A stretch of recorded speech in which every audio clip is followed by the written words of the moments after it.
في الجزء الأول يا أصدقاء اتكلمنا عن الاختلاف الكبير بين الرجل والمرأة في حاجات كتير، من أهمها الاهتمامات والصفات وطريقة التعامل مع الضغوط، وإيه اللي لازم نعمله عشان نفهم بعض أكتر وإزاي نحترم الاختلافات دي. وعشان كده لو ما شفتش الجزء الأول هسيب لك رابط الفيديو في التعليقات، وما تنسوش تعملوا سبسكرايب للقناة عشان تقدروا تستفادوا بكل جديد. ويلا بينا نكمل من مكان ما وقفنا.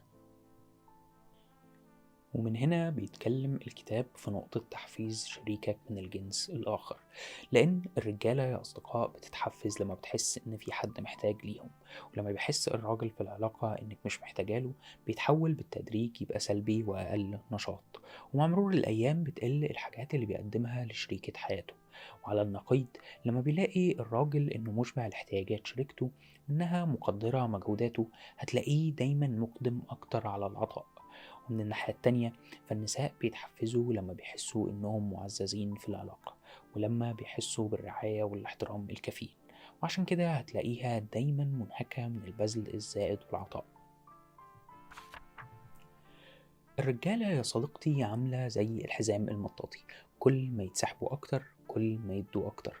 والحزام المطاطي هنا هو تعبير مجازي عشان تفهموا دورة الحب عند الرجالة، لأنهم بيبدأوا يحسوا بحاجتهم للاستقلال والحرية بعد ما يشبعوا حاجتهم من الحب.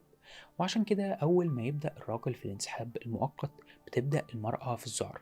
واللي مش بتفهمه المرأة إن الراجل بمجرد ما يشبع حاجته من الاستقلال هيرجع تاني لحاجته للحب، لأن مشاعر الراجل دايما محبوسة بين احتياجه للاستقلال واحتياجه للحب.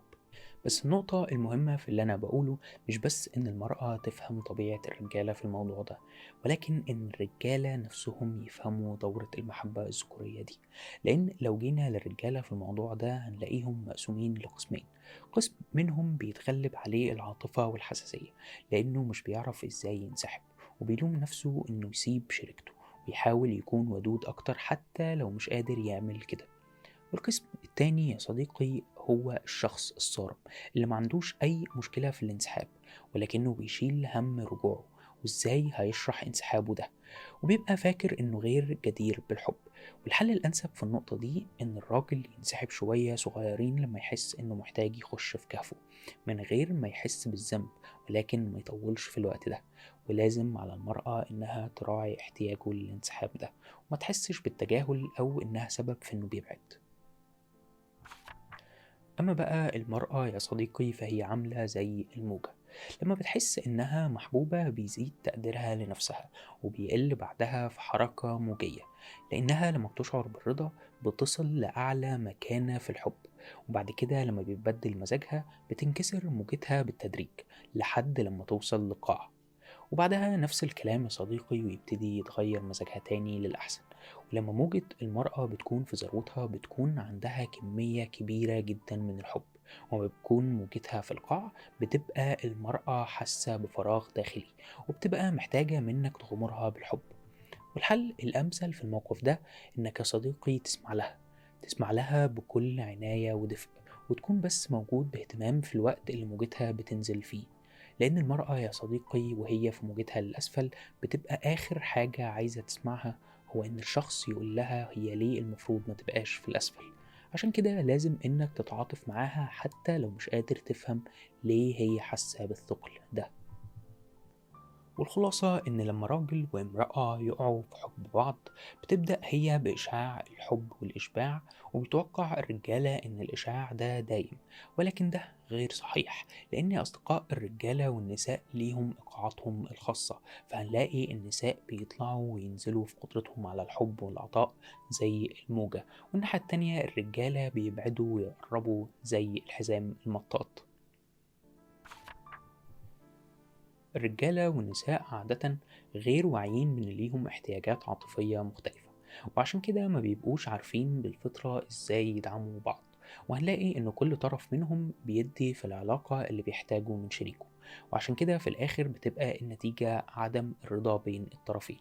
ونقدر نقول ان معظم حاجتنا العاطفية المعقدة ممكن تتلخص في حاجتنا للحب، ولكن الرجال والنساء مختلفين في التعبير عن الحب ده. ومقسم لنا الكتاب الحب بالنسبة للرجال والنساء ل6 احتياجات لكل واحد فيهم. فالرجالة عشان يشعروا إنهم محبوبين في العلاقة فلازم يحسوا بالثقة والتقبل والتقدير والإعجاب والاستحسان والتشجيع. وعشان تشعر النساء بالحب فلازم على الراجل بتوفير الرعاية والتفهم، الاحترام، الإخلاص، الصداقة والاطمئنان. ومفيش شك إن كل راجل وامرأة بيحتاجوا الأنواع ال6 دول، ولكن أولوية الاحتياجات دي بتختلف ما بين الأشخاص. وبيفشل الحب لما بيبذل كل طرف اللي هو بيحتاجه مش اللي شريكه محتاجه. فعلى سبيل المثال بنلاقي الزوجة بتحاول تدي لزوجها التفهم والرعاية لأن في الأصل بتبقى هي اللي محتاجة ده، وبتبقى فاكرة كده إنها بتقدم له الدعم، ولكن الراجل بيبقى فاكر إنها مش بتثق فيه. واللي هو بيبقى عايزه مش الرعاية الزايدة، ولكن بيبقى محتاج مساحته من الثقة. وبتبقى المرأة متفاجئة من ردة فعله وعدم تقديره للي هي بتعمله. ونفس الكلام بالنسبة للرجالة، لأنهم بيقدموا صنف الحب اللي هم محتاجينه، وعشان كده بيقعوا في حلقة من الفشل في إشباع حاجة بعضهم من الحب.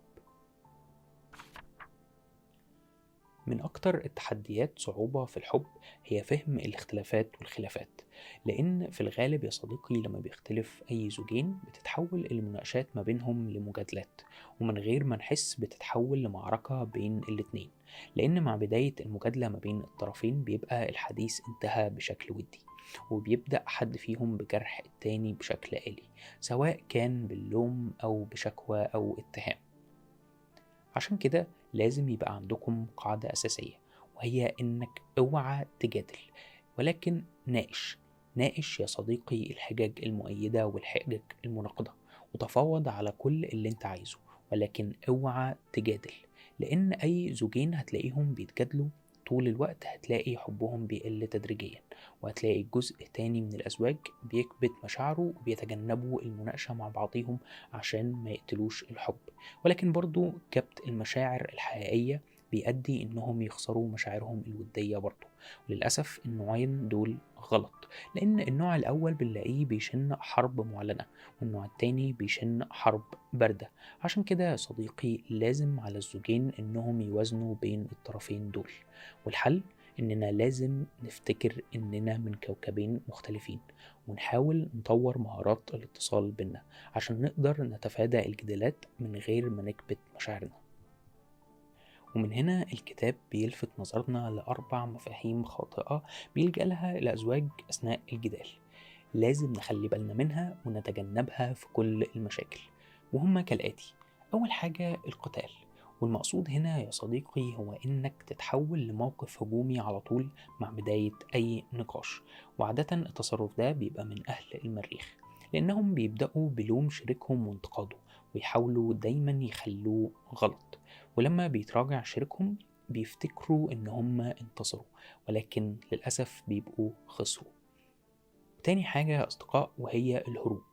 عادة الصفة دي برضو بتبقى من المريخ، لأنهم عشان يتفادوا المواجهة بيبقى ما عندهمش مشكلة إنهم يعتزلوا في كهفهم لمدة طويلة، وده بالظبط عامل زي الحرب الباردة، لأنهم بيبقى ما عندهمش مشكلة إنهم ما يتكلموش، وبالتالي مفيش أي حاجة بتتحل.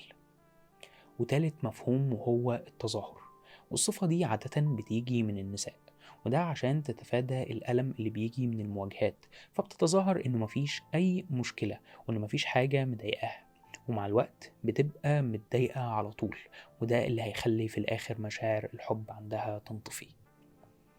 وآخر مفهوم اتكلم عنه الكتاب في الموضوع ده وهو الحصار، وده في الغالب بيبقى من كوكب الزهرة برضو، لأن المرأة يا صديقي بتفضل إنها تحاوط نفسها بالاستسلام بدل المناقشة، وبيتحملوا اللوم والمسؤولية لأي حاجة حصلت ضايقت شريكهم. بيفتكر الراجل إنه بيكسب عند زوجته نقط كتير لما بيقدم لها حاجة عظيمة زي إنه ياخدها في أجازة ويسافروا مثلا، وبيفترض إنه بيكسب نقط صغيرة لما يعمل لها حاجة بسيطة زي إنه يجيب لها وردة أو شوكولاتة، وعلى الأساس ده بيفضل يحسب في النتائج. ولكن عند المرأة الموضوع مختلف جدا، لأن بالنسبة لها يا صديقي مهما كان حجم الهدية كبير أو صغير بيبقى عندها بنقطة واحدة: وده بالظبط المفهوم الخاطئ عند الرجالة، لأنهم بيبقوا فاكرين إنهم بحاجة صغيرة حققوا نقطة واحدة، ولكن بحاجة كبيرة حققوا 30 نقطة. وعشان كده يا صديقي فلازم تكمل في الأشياء الصغيرة اللي بتعملها للمرأة، وبرضو لازم عليكي إنك تكوني مقدرة الحاجات الصغيرة اللي بيحاول يعملها، لأن بابتسامة وشكر صغير منك بيبقى حاسس إنه كسب النقطة، وبيبقى التقدير ده حافز ليه إنه يكمل في العطاء. أما بقى الجزء ده يا أصدقاء مخصوص للنساء، لأن المرأة بتفتكر إنها مش ملزمة إنها تطلب الدعم من شريكها، وده لأنها بالفطرة معطاءة وبتدي في العلاقة على قد ما تقدر، وبتتوقع خطأ إن الراجل برضو هيعمل كده. وعشان كده بنلاقي إن شعار كوكب الزهرة الحب والاهتمام مش بيطلبوا. عشان كده بتبقى فاكرة إن شريكها أو حبيبها لازم عليه إنه يقدم لها كل الدعم من غير طلب، ولكن للأسف يا صديقتي بيبقى العكس هو المفهوم عند الرجالة، وهو إن المرأة لو ما طلبتش الدعم بيبقى فاكر إنه بيقدم من الدعم كفاية. وعشان كده بيقدم لها الكتاب طريقتين أساسيتين تقدر تطلب الدعم من شريكها بيهم. أول طريقة إنها تتدرب على إنها تطلب الحاجة بأسلوب صحيح، والهدف من الخطوة دي إنها تكسر حاجز الرفض اللي بيكون عند بعض الرجالة، وده لأنه بيكون بتلقائية منهم بسبب التعود إنه بيطلب منه حاجات كتير.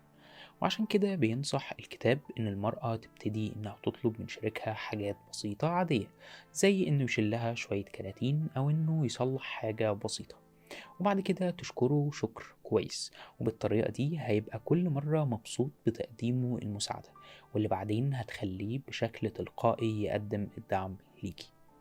وتاني طريقة بيقدمها الكتاب وهي إنك تطلبي منه باستمرار حتى لو عارفة إنه هيرفض، بس لازم قبل ما تطلبي تكوني محسساه بالتقدير الكافي للي هو بيقدمه.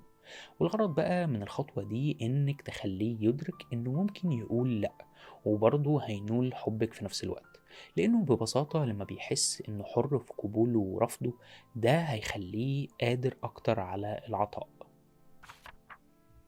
وبعد ده كله يا أصدقاء لازم المرة الجاية لما تكون متضايق من الجنس التاني تفتكر حاجة مهمة جدا، وهي إن الرجال من المريخ والنساء من الزهرة، حتى لو مفتكرتش أي حاجة تانية من اللي احنا قلناها، لأن بمجرد ما تفتكر مدى الاختلاف اللي بينا هتقدر تحب أكتر، وده هيساعدك بالتدريج على التحرر من حكمك السلبي على شريكك اللي معاك، وهتكون قادر إنك تعمل علاقة مبنية على الود والحب. ولو وصلت لهنا ما تنسوش تعملوا شير وسبسكرايب للقناة عشان نقدر نوصل المحتوى لأكتر عدد من الناس عشان يستفادوا. ومستنيكوا في الكومنتات ترشحولي كتب عايزين إنها تتلخص. وشكرا.